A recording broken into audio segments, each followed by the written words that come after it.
এটি হলো নীলগাই, যাকে জঙ্গলের রানী বলা হলে ভুল হবে না। আসলে নীলগাই ভারত ও এশিয়ার জঙ্গলে পাওয়া হরিণ প্রজাতির সবচেয়ে বড় প্রাণী। ইংরেজিতে একে ব্লু বুল বলা হয়। নীলগাই সাধারণত খোলা মাঠ, কৃষিজমি ও লম্বা ঘাসের প্রান্তরে ঘুরে বেড়ায়। কিন্তু যদি এটি ভয় পায় বা রেগে যায়, তাহলে তার শক্তিশালী পায়ের আঘাতে যে কোনো মানুষ বা প্রাণীকে মাটিতে ফেলে দিতে পারে। নীলগাই ঘন্টায় প্রায় 50 কিলোমিটার গতিতে দৌড়াতে সক্ষম। আর সবচেয়ে আশ্চর্যের বিষয় হলো, এটি টানা কয়েকদিন পানির ছাড়াও বেঁচে থাকতে পারে। এটি হলো নীলগাই, যাকে জঙ্গলের রানী বলা হলে ভুল হবে না। আসলে নীলগাই ভারত ও এশিয়ার জঙ্গলে পাওয়া হরিণ প্রজাতির সবচেয়ে বড় প্রাণী।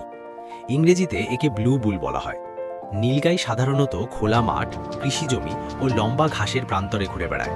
কিন্তু যদি এটি ভয় পায় বা রেগে যায়, তাহলে তার শক্তিশালী পায়ের আঘাতে যে কোনো মানুষ বা প্রাণীকে মাটিতে ফেলে দিতে পারে। নীলগাই ঘন্টায় প্রায় 50 কিলোমিটার গতিতে দৌড়াতে সক্ষম। আর সবচেয়ে আশ্চর্যের বিষয় হলো,